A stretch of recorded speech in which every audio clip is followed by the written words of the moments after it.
শৈলের পৈঠে এসো তনুগোত্রী, পাহাড়ে বুক চেরা এসো প্রেমদাত্রী। পান্নার অঞ্জলি দিতে দিতে আয় গো, হরিচরণ চ্যুতা গঙ্গার প্রায় গো।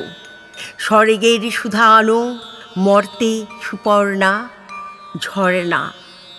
মঞ্জুল ও হাসির বেলওয়ারি আওয়াজে ওলো চঞ্চলা, তোর পথ হলো ছাওয়াজে। মতিয়া মতির কুঁড়ি মূর্ছে ও অলোকে, মেখলায় মরি মরি রামধনু ঝলকে। তুমি স্বপ্নেরই সখী বিদ্যুৎ পর্ণা ঝর্ণা। উফ, আমরা তো এখন কংসাবতী নদীর উপনদী বামনী নদীর নামেই বামনী জলপ্রপাতের সামনে। মাত্র কয়েক বছর আগে এসেছিলাম, 2017। সেদিন আমাদের সাথী ছিল ছোট শ্রীমান, বন্ধু রঞ্জিত, বন্ধুপত্নী আলপনা।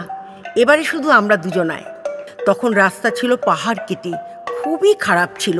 জলপ্রপাতে নামার পথে এবড়ো খেবড়ো উঁচু নিচু পাথরের সিঁড়ি, খুবই বিপজ্জনক ছিল।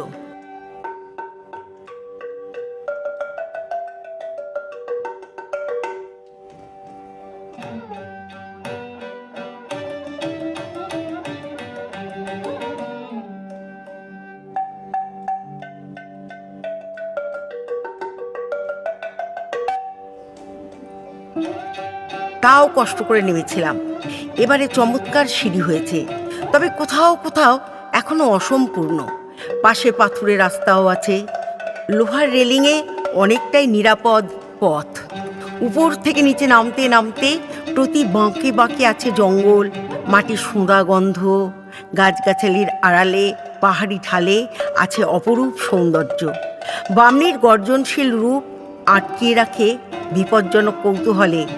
আর তারপর ছেড়ে আসতে মন চায় না পুরুলিয়ার অযোধ্যা পাহাড়ের সবুজে ঘেরা পাথুরে পাহাড় বেয়ে নেমে আসা জলধারা বামনীকে। তাই 23 দিন 2026-এ অন্য কাজে গিয়েও অনেকটা সময় কাটিয়ে গেলাম বামনী জলপ্রপাতে। এবারেও বামনী তার রূপে রসে গন্ধে মজিয়েছিল আমাদের।